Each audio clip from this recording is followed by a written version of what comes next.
Hey everyone, Kavemi here with another Reddit story. Today's is about a woman who was accused of poisoning her sister at a baby shower after a tragic loss, but video evidence revealed the shocking truth. It's one of those stories that really keeps you listening. Settle in, enjoy the Minecraft in the background, and let's get into it. The title is, My Sister Accused Me of Poisoning Her at a Baby Shower, but Cameras Revealed the Truth. I refused to forgive and exposed her. 9 months ago, I had one of the most painful experiences of my life. I had a miscarriage. When my husband David and I found out we were expecting, everything felt full of optimism and possibility. We were both ecstatic. We immediately started planning for our future as parents. We'd spend hours talking about what the baby might look like, who they might become, and what kind of parents we would be. David was wonderfully supportive, and it felt amazing to be on this beautiful adventure together. We didn't waste any time and started converting our spare room into a nursery. We began painting the walls a light, calming colour and talked about what kind of furniture would be best. Every small detail mattered. I bought countless books for first-time mothers, eager to learn everything I could about pregnancy, labour, and baby care. It was a joyous time, filled with excitement and anticipation. Then everything changed in an instant. It was late one night when I awoke suddenly with a strong, disturbing sense that something was wrong. There was no clear explanation for it, just a pervasive feeling of dread. I rushed to the bathroom, my heart pounding in my chest. When I felt the wetness in my pants and saw the blood, I knew something was terribly wrong. I immediately began sobbing uncontrollably. It's hard to describe the level of fear and sadness I was feeling. The noise must have startled David, and he rushed in, confusion and terror on his face. He understood what was happening and immediately hurried me to the hospital. The ride seemed to last forever, with each second dragging on uncomfortably. When we finally arrived and the doctors examined me, I felt as if I was holding my breath, clinging to any shred of hope that the baby would be okay. But then the doctor kindly gave us the news no expectant parent ever wants to hear. I'd lost the baby. Hearing those words felt like a punch to the gut. I was overcome with shock, disbelief, and a profound sense of loss. The entire situation was incredibly distressing. Looking back, I'm still not sure how my husband David remained so strong throughout those days because I was completely devastated. I couldn't function after we lost our baby. I couldn't eat, sleep, or even find the energy to speak. It seemed as if the entire world had gone dark and I was lost in a fog of grief that I couldn't shake. I was working at the time, but I needed to take 2 weeks off to allow myself to grieve. Those 2 weeks were filled with nothing but tears and a heavy despair that clung to me. I barely left my bed. Getting up every morning felt like a painful reminder of what had happened. I'd open my eyes and for a brief moment forget. Then reality would hit and I'd realise I'd lost our baby. It was terrible. All I wanted to do was sleep because sleeping allowed me to escape the pain. During this time, my family rallied around me in ways I will always be grateful for. My parents and sister were always checking on me. Every day someone would call, text, or stop by to talk, even though I wasn't very talkative.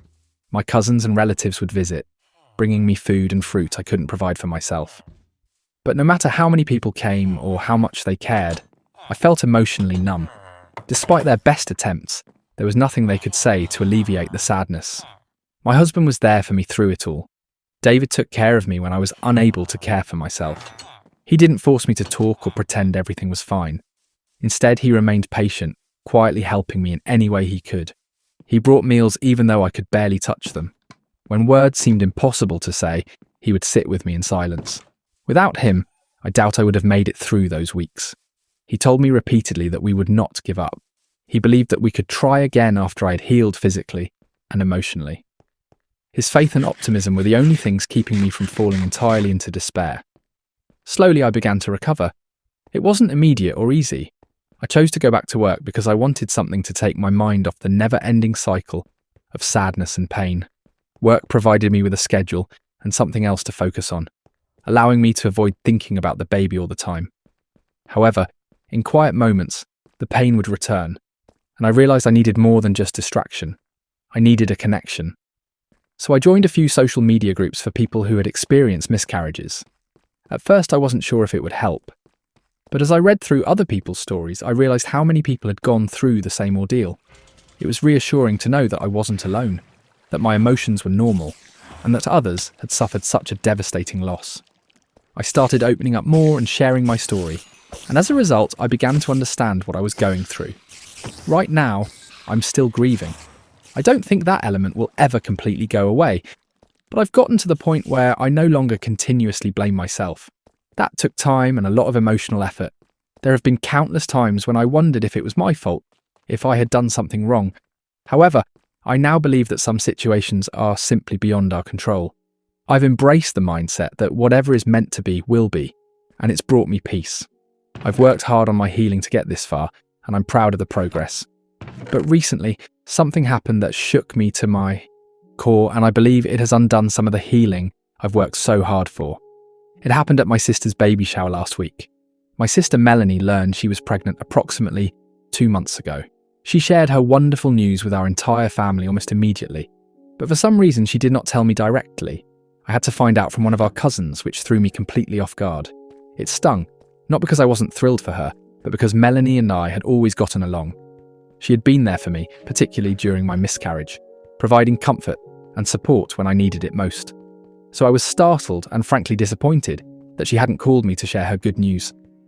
When I told her about it later, I tried not to let my emotions get the best of me. I didn't want to make her feel awful, but I also wanted to know why she hadn't felt comfortable coming to me directly. She stated that she hadn't told me because she didn't want to spoil my mood by announcing her pregnancy while I was still grieving the loss of my own baby. I could tell she didn't mean to hurt me. She didn't want to exacerbate my suffering. Thus, hiding the news from me was her way of protecting my feelings. But I told her that whatever I was going through, I would always be glad for her. I made it plain that she should never feel unable to express her delight with me, simply because I was still grieving. I stated that despite my anguish, I would continue to adore her baby as much as I had before. I was still going to be her baby's aunt, and I wanted to be a part of this new stage in her life. I wanted her to know that my love for her and her child had not been reduced by my loss. She appeared relieved after our chat, grateful that I was so sympathetic. She promised to keep me updated from then on, which seemed like a positive step forward. I've tried to be as supportive of Melanie as possible over the last few weeks, especially because she's dealing with this pregnancy on her own. Melanie is now going through a divorce with her husband Chris. Everyone in our family, including myself, was shocked to learn of their divorce. I'd always felt Chris was a decent stand-up man, and we'd become close friends throughout the duration of their marriage. He seemed committed to Melanie, always treating her with love and respect. I recall thinking how fortunate she was to have someone like him by her side, and they always seemed content together. That's why Melanie's announcement that they were breaking up was so unexpected. She gave us a vague justification. She stated that they were separating owing to irreconcilable disagreements, but she did not clarify further. Whenever anyone asked her for more information, she simply stated that Chris could no longer handle their marriage and stopped there. I got the impression that there was something we weren't being told, like a missing piece of the puzzle. But Melanie didn't seem keen to address it, and I didn't want to press her for answers she wasn't prepared to provide. All I knew was that Melanie needed assistance, and I wanted to help her in any way I could. I've even accompanied her to some of her ultrasound appointments. Melanie and Chris have managed to keep a cordial relationship despite the fact that they are going through a divorce. That's probably why my sister chose to hold her baby shower in Chris's new home. He had recently moved into a home with a wonderful backyard, and Melanie thought it would be the ideal location for all of us to get together, relax and celebrate her pregnancy. Melanie invited me, our mother, and a few of our cousins out to lunch to help her arrange the baby shower. We were eager to be a part of the process because we always plan family gatherings together, and this baby shower felt especially meaningful. As we sat down for lunch, my cousins hugged me and reassured me over my miscarriage. Even though several months had gone, they were aware that grief is not something that can be easily overcome, especially when it comes to something as personal and heartbreaking as losing a child. As women, I believe they understood what I was going through on a deeper level. They even complimented me on my bravery and selflessness in being there for Melanie despite my own loss. However, as we spoke, I observed Melanie's demeanour change. She rolled her eyes and told everyone to stop discussing such serious subjects during lunch. She suggested we should all move on from my experience. Her words stung somewhat. I didn't want to talk about it either, but she was reacting too coldly. I assumed she was just concerned about her baby shower and didn't want the subject to deviate from the joyous event we were meant to be organising. Later that day, while I was dropping her off at her house, Melanie joked that since my miscarriage, I had been always stealing the spotlight from her. Then she asked, half seriously, if I planned to do the same thing at her baby shower. Her reply caught me completely off guard. I asked her to explain what she meant by stealing her spotlight. Melanie indicated that everyone seemed to be more interested with me than with her, and as a result, she felt overlooked. She explained that she did not want to feel this way during her baby shower. I immediately felt terrible and apologised to her. I told her that no one intended to make her feel less important, and that I would do my best to avoid bringing up my event during her baby shower. I did not want to ruin her special day or make her feel neglected in any way. Melanie did not say much after that. She simply shook her head in disgust and our chat ended abruptly. I understood that Melanie needed to feel completely supported and loved during her pregnancy, especially given what she was going through with her divorce. But I had no idea that my loss had made her feel excluded. The baby shower was 3 days ago, and I did everything I could to keep the attention on Melanie and her baby. I didn't want to draw attention to myself. This day was about Melanie, and I wanted her to experience the love and support she earned. Despite my attempts, several people approached me throughout the event, giving me warm hugs and nice pats on the back. I know they intended well. However, with each hug or sympathetic gesture, I could feel Melanie's gaze on me. She didn't say anything, but I could sense her discomfort and annoyance building. I didn't want to make the day about me, and I definitely didn't want to cause any trouble. I just wanted to enjoy the celebration for my sister and the baby she was bringing into the world. But I was acutely conscious of how Melanie could interpret the scenario. During the event, I finally met Chris after what seemed like an eternity. I hugged him, and he seemed really pleased to see me. Despite all that had happened between him and Melanie, it felt like we were still on friendly terms. He even apologised for not being there for me after everything I had been through in the last few months, specifically the loss. I brushed it off, knowing that he and Melanie were going through their own thing. Chris had lost weight, and his mood had changed noticeably. He lacked the vivid enthusiasm he formerly possessed. Instead, his eyes contained a trace of melancholy. It made me question how he was really doing with the divorce and the changes in his life. Even though Melanie had not gone into detail about their breakup, Chris was clearly struggling in his own way. My husband David had also attended the baby shower. So he, Chris, and the other men stayed busy in the backyard, preparing barbecues and conversing. Everyone at Melanie's baby shower brought thoughtful gifts for her and her soon-to-be baby. It was a happy environment, as everyone gave their tokens of love and excitement for the young one. One of my relatives had knitted a lovely baby blanket. My father gave Melanie a baby rocker, and my mother splurged on a beautiful new stroller, which Melanie loved. For my gift, I decided to give her a couple of parenting books that had helped me during my pregnancy, as well as a hand-woven blanket that had a special meaning to me. This blanket was the first thing I bought after learning I was pregnant. I recall seeing it while on a vacation to Morocco, a delicate, beautifully woven blanket that I fell in love with right away.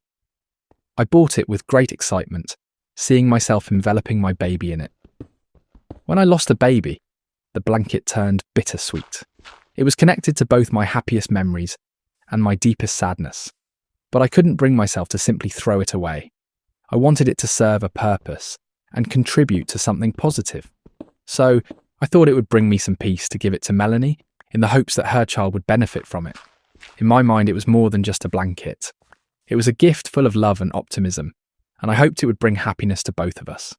However, as Melanie opened the present and took out the blanket, she froze. Her look changed from surprise to angry. She looked at the blanket as if it were soiled. Then she inquired, clearly frustrated, why I had brought it to her baby shower. I was perplexed and awkwardly attempted to explain that it was significant to me and that I wanted her baby to have it. I assumed it was a personal present that would come in handy. Everyone else in the shower complimented the blanket's beauty, but Melanie didn't seem to care. Her expression became angrier, and to my surprise, Mikey, she began accusing me of attempting to curse her baby with my gift. I was taken aback by her statements, so I inquired what she meant. But before she could respond, my mother, who had been watching the conversation, came out saying it was wrong for me to give Melanie something that was initially intended for my deceased child. She explained that it was wrong to pass down something associated with a loss to a new generation. I was upset when she said that. I never wanted to insult or make my sister feel uncomfortable. I truly felt I was giving my sister something special and meaningful. I softly returned the blanket and apologised, attempting to maintain my composure in front of everyone, despite my inner turmoil.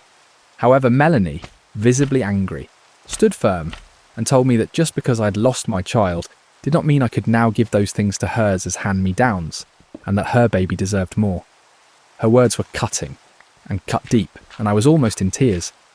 This is when my husband David intervened with a stern yet calm tone. He interrupted the conversation and addressed Melanie directly.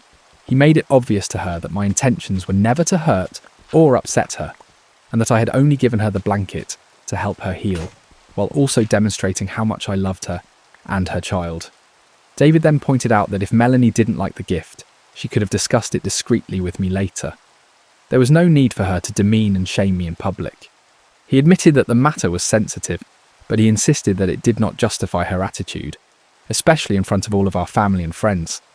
Melanie appeared surprised by David's directness, and I could see the stress on her face. The remainder of the guests appeared uneasy, wondering what to say or do. One of my cousins, noticing the tension, intervened to support David's stance. She advised Melanie to let the situation go, implying that it was not worth pushing further. The whole event caught me completely off guard. Feeling discouraged, I offered to order something lovely for the child and have it delivered later, hoping it would help bridge the gap. But Melanie simply scoffed and told me not to bother. Her rage at me seemed out of proportion to the circumstances, and it saddened me to see my sister so furious with me over something that had truly came from my heart. I was beginning to feel sick to my stomach, overwhelmed with remorse and uncertainty about the entire situation. Fortunately, as my mother opened another gift, the attention switched and the discussion continued. But I couldn't shake the heaviness I was experiencing. I wanted the day to be a happy one for Melanie, but all I could think about was how my present had accidentally caused this split. Later, after everyone had started serving themselves food, I decided to try to apologise to Melanie again. I went to the kitchen and prepared a platter with her favourite salad and chicken skewers, exactly how she liked it. When I gave it to her, I apologised again, hoping she would forgive me and understand how much I truly cared about her. But Melanie hardly recognised me and removed the dish from my hands without saying anything. Feeling rejected, I went to sit near David to find some comfort. We were dining quietly when we heard Melanie cough loudly and again. We all turned to see her waving at her neck, her face red and puffy as she struggled to breathe. Panic washed over me as I knew something was severely wrong. I went to her side while my mother dialed 911, a sense of urgency in the air. All I could think about was getting her the assistance she needed. Paramedics arrived and my sister was transported to the hospital. My parents, David, Chris and I went to the hospital to be with her. We were told by the medics that Melanie had a serious allergic reaction. Now, Melanie is allergic to peanuts, and there were some at the BBQ, but Chris told everyone that he had taken great care not to mix up the grills. I had served Melanie a platter with simply salad and chicken skewers, so I was confident I hadn't given her anything hazardous. But after Melanie had recovered and was coherent enough to speak, she began accusing me of poisoning her. She informed my parents that I was the one who brought her food after she insulted me for my present. Thus, I could have done anything to her meal that caused her allergic response. I was utterly perplexed. How could she have predicted that I would do anything so malicious? I insisted that I would never harm her or her baby, and it seemed inconceivable to me that she would even consider it. However, she refused to trust me. In a moment of wrath, she yelled at me to leave her hospital room. David and I exchanged astonished glances before hastily leaving, not wanting to aggravate the situation anymore. Since that day, things have gotten out of control. My folks siding with Melanie blamed me for the entire episode. They believe I put her and her child in danger, and other family members are aware of the situation. Suddenly, I'm accused of being envious of Melanie's pregnancy, and maybe I let that envy cloud my judgment and injure Melanie. The idea that I would ever act on those feelings in such a terrible way seems ludicrous to me. Nonetheless, many seem to believe it. My only sin is serving her that platter of food. I swear I never offered her any peanuts, but nevertheless I'm being blamed for everything. It is making me feel extremely guilty. And now my parents want me to admit everything and apologise to Melanie. They claim that I am causing unnecessary stress for my sister by exacerbating the problem when she's already vulnerable due to her pregnancy. I'd argue that if I don't apologise to Melanie, I'm not the reason she was poisoned. Update 1. Wow, I didn't anticipate my post to go viral. In a few days, I've received hundreds of direct messages from strangers. First and foremost, I'd like to thank everyone who has expressed their condolences for my loss. Your kindness meant everything to me. I also appreciate that many people understood why I gave the blanket to Melanie. I sincerely wanted to offer her something lovely and important, and I didn't expect her to take it badly. She is definitely resentful of me for the attention I've received as a result of my miscarriage. I wish she had talked to me about it and handled her feelings instead of letting them fester. Now, to address the major issue, I have refused to apologise and have stood by my words. Melanie took to social media to publicly accuse me of attempting to poison her food. She claims she has always been there for me, but I am continuously attempting to overshadow her, implying that my jealousy of her pregnancy drove me to behave this way during her baby shower. Reading her post has made me feel humiliated. To put an end to this, Chris has asked everyone to his house, urging that we confront the topic face to face before the baby arrives, and complicates everything even further. My parents have contacted me and encouraged me to attend, but David and I are not sure. Update 2. How the tables have turned. So David and I reluctantly agreed to join Chris and Melanie for a sit-down as a last desperate attempt to resolve matters. My parents were also present, hoping to help. Melanie began by demanding that I publicly confess and admit that I had poisoned her. I sneered at her charge and was about to reject it again when Chris stood up and announced that he had something to show us all. So guess what? Chris had cameras planted throughout his house, filming everything that happened at the baby shower. He decided to show us the footage to clear things up once and for all. We viewed the recording, and it showed me feeding Melanie exactly as I had described. There were no peanuts in sight. The video showed Melanie eating and speaking with others. However, in the middle of her meal, she began glancing around and constantly requested sauce. One of my cousins had some sauce on her plate and suggested Melanie dip her chicken in it. Melanie's use of the sauce from her dish was probably not a good choice, given that her cousin was eating peanuts. My sister foolishly dipped her chicken in the sauce. Melanie started coughing moments later. Her allergic response was certainly caused by that sauce. As the video played, I noticed my parents' faces pale as they processed what had just happened. They understood Melanie had been blaming me for something that was entirely out of my control, and they had been siding with her. Melanie began to fight, struggling to support her arguments. She stated that there was no guarantee that her reaction was caused by eating off my cousin's plate, and that I may have mixed something into her food beforehand. However, owing to Chris, my parents no longer believed her. I yelled at Melanie for openly defaming me on social media when she was the one to blame. My husband then threatened her, stating we would use the tape and sue her for false charges if she did not remove her social media post right away. My parents' faces were filled with remorse as they turned to me, and their eyes were filled with sympathy. They apologised for wrongfully blaming me. However, I pointed out to my parents that they were fast to back my sister, and even if there was no evidence, they would have probably continued to support her. I turned to my mother and asked if she would go around and clear the matter with other family members, as she had been one of the most vocal in blaming me. I believed that everyone should know the truth, especially given the extent of the devastation. However, my mother tried to brush it off. She claimed that nobody cared about who was right or wrong in this situation. What mattered was that I was no longer involved in what had happened to Melanie. I thought that was extremely unjust. I informed her that if she didn't take the initiative to correct the record and acknowledge Melanie's personal responsibility for her allergic reaction, I wouldn't be able to have a genuine relationship with them.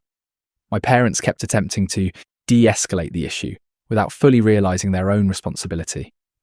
David and I eventually departed the premises after obtaining a copy of the tape from Chris and thanking him for sharing the truth. Since then, my sister has removed her post from social media, but my mother has yet to explain what happened. So I'm pretty pissed off at her for allowing me to be depicted as the villain in this circumstance. Update 3. Thank you for your suggestions. In response to everything, I resolved to give Melanie a taste of her own medicine. I relayed the footage Chris had presented and explained how my sister and dad had wrongfully accused me of her allergic response. I said how Melanie was reckless enough to eat from someone else's plate, essentially poisoning herself. The video, as expected, caused quite a sensation. Many family members who first supported Melanie and blamed me have phoned back to apologise. Some are even mocking her now, outraged that she placed herself in risk and blamed me without proof. I intend to remove the video soon now that the damage has been done. My folks have regularly phoned me, but I've ignored them. David and I have agreed to maintain minimal contact with the family until my parents admit their mistakes. That wraps up today's story. Thanks for hanging out with me while we went through all that family drama. Let me know in the comments what you thought about it, and stick around for more stories with the usual Minecraft vibes in the background. I'll see you in the next one.